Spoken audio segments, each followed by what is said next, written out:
por uma reforma agrária ampla, geral e restrita.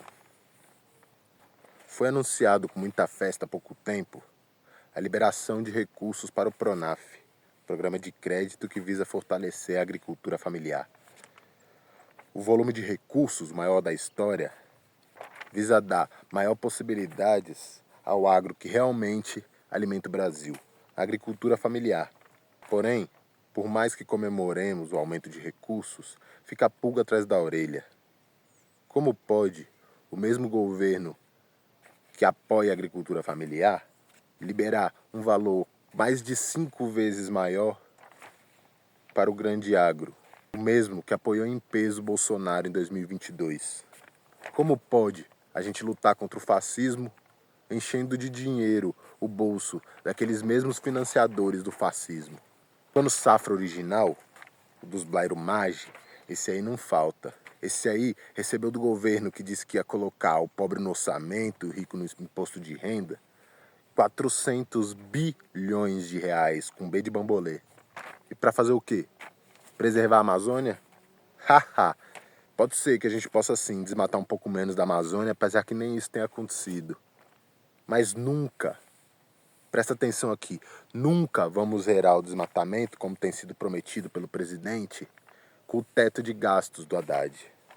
Como é que você acha que a gente vai acabar com a indústria bilionária de desmatamento ilegal se a gente não investir muito dinheiro em segurança pública e principalmente numa reconversão econômica de uma região abandonada pelo poder público desde sempre e que tem pouquíssimas alternativas de subsistência?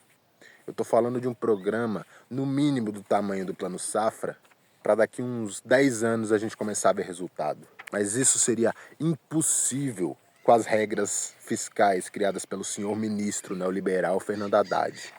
A única coisa possível com o ilustríssimo senhor ministro é mais corte e mais dinheiro para empresário ficar rico. Quer dizer, PPP. Como é que a gente vai achar que é possível existir alguma alternativa de luta quando o líder máximo dessa corrente política, Lula, diz que agora o papel do MST não é mais lutar pela terra, tem que deixar que o INCRA vai fazer seu trabalho? Vê bem, um dos maiores movimentos políticos da história do nosso país, um dos maiores movimentos de luta pela terra da história do planeta, agora tem que levar lição de como tocar a luta por um ex-metalúrgico que se aburguesou e esqueceu das promessas que fez para a classe trabalhadora. De um ex-sindicalista que, para ficar bem com a burguesia, esqueceu de tudo que sempre criticou e agora defende. Não, o MST não está errado. Aliás, se errou foi na sua moderação. Nossa única chance como nação é realizar de uma vez por todas uma agenda que está atrasada em no mínimo 200 anos em relação ao mundo desenvolvido. Reforma agrária. Reforma agrária ontem, reforma agrária hoje, reforma agrária amanhã e sempre. Reforma agrária é a nossa única chance de sobreviver como país nesse mundo que virá.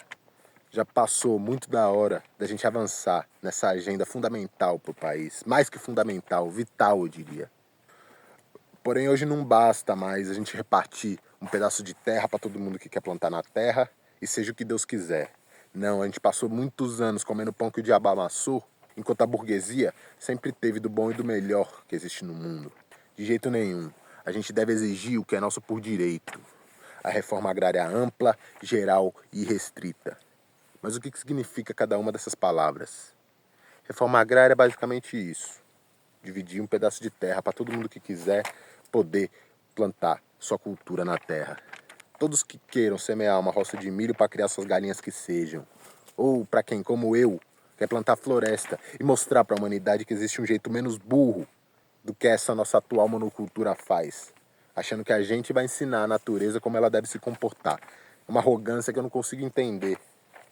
A monocultura, que usa tanto recurso desnecessário porque a gente é arrogante, ignorante o suficiente para achar que a gente deve ensinar a natureza como se produz alimento, sendo que foi ela que nos criou. Mas enfim, além de dividir um pedaço de terra para todo mundo que quiser plantar na terra, a reforma agrária deve ser ampla, ou seja, ela deve catalogar todo o território improdutivo e excedente, porque sim, a gente pode até Tem pedaços de terra que tem coisa plantada em cima, mas ninguém precisa de milhares de hectares para sobreviver. Então todo o território do país deve ser catalogado e dividido para que todo mundo tenha seu pedaço de terra. A reforma agrária, além de ser ampla, ela deve ser geral. Hoje em dia, a agricultura não se faz mais com foice e enxada. Não em tempos em que uma colheitadeira de soja dá conta de milhares de hectares por ano, tirando aí o emprego de milhares e milhares de pessoas que não vão voltar, porque é um desemprego estrutural. Não é possível, somente com um pedaço de terra, a pessoa tentar entrar nesse mercado tão competitivo. A gente vai precisar de muito mais. A gente vai precisar de crédito, de qualificação e de todos os incentivos fiscais para poder comprar maquinário agrícola. Tudo aquilo que o grão de agro, aquele que carrega o Brasil nas costas, sempre teve desde sempre do Estado brasileiro. Você duvida? Me mostra aí então qual foi a grande empresa multinacional que financiou a Embrapa durante tantos anos de pesquisa e que permite que a gente tenha um agro que é referência no mundo hoje em dia. Qual foi o grande banco privado que ofereceu crédito subsidiado para permitir que os Blairomage da vida ganhassem bilhões vendendo soja in natura para alimentar porco na China? Então, novamente, não vai adiantar quando a gente fizer a reforma agrária ampla que a gente precisa, se a gente não oferecer para o povo que estiver recebendo essa terra todas as condições que o grande agro sempre teve do Estado. Crédito, capacitação, subsídio para comprar maquinário, tudo que o agrobusiness teve do Estado brasileiro para que seja hoje essa grande potência, a grande joia da coroa do capitalismo brasileiro. E por fim, ela precisa ser irrestrita.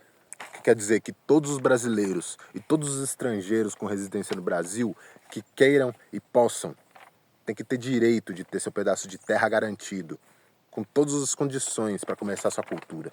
Nem precisa ser tão grande. A gente pode começar com um módulo rural, 4 hectares, mais do que o suficiente para que uma família alimente seus filhos e ainda venda os excedentes, podendo ter uma vida mais saudável, com dignidade, consumindo alimento de qualidade. Enfim, a reforma agrária é para ontem e é a nossa única chance de sobreviver como país. Mas diferente da proposta por Jango, ela deve suprir também as condições ideais de qualificação, de incentivo para a compra de maquinário, crédito barato e farto para que nosso país possa desenvolver com todas as suas potencialidades e virar realmente referência no segmento onde já somos destaque.